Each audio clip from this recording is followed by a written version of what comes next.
Assalamualaikum warahmatullahi wabarakatuh. Terima kasih sudah klik video kali ini. Ini menandakan kalian siap untuk belajar hari ini. Hari ini kita akan belajar negara-negara ASEAN. Negara yang pertama adalah Indonesia. Indonesia merupakan negara republik dengan ibu kota negara Jakarta, kepala pemerintah dan kepala negara presiden, bahasa utama bahasa Indonesia. Agama utama Islam, Kristen, Hindu, Buddha, Katolik, dan Konghucu.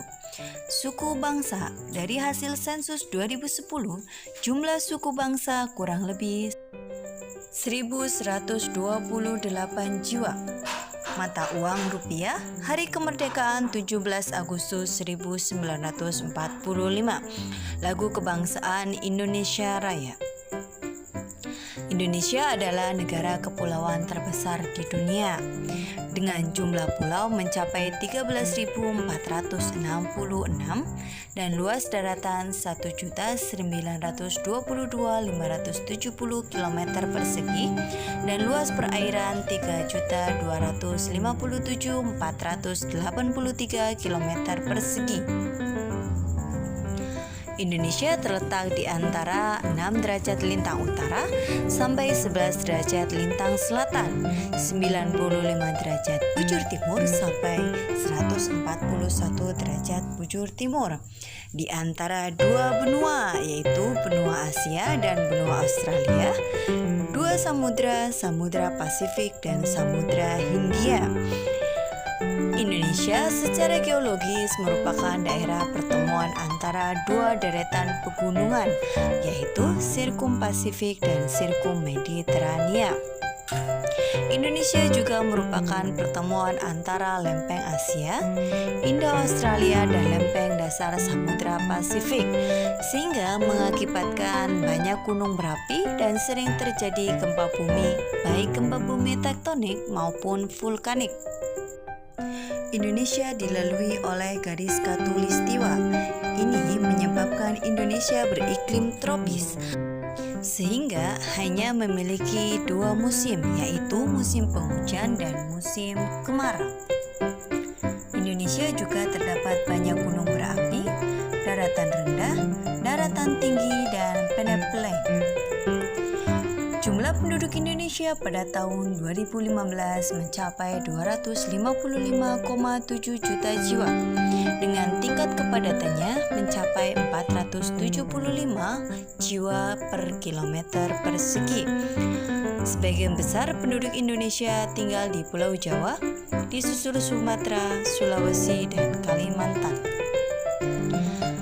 Laporan perkembangan ekonomi dunia dari IMF menunjukkan bahwa pertumbuhan ekonomi Indonesia mencapai 4% pada tahun 2013.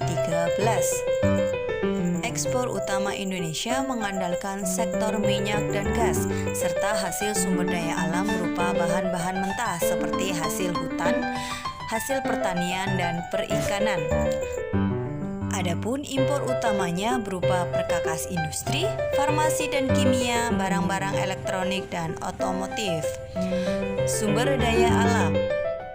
Sumber daya alam Indonesia terutama berupa hasil tambang, pertanian, dan bahan baku industri. Hasil tambang utama berupa minyak bumi, batu bara, timah, biji emas, biji besi, dan intan. Adapun hasil pertaniannya berupa padi, jagung, kelapa, tebu, pisang, dan lain sebagainya. Kerjasama yang dilakukan oleh Indonesia berlangsung secara bilateral, regional, dan multilateral.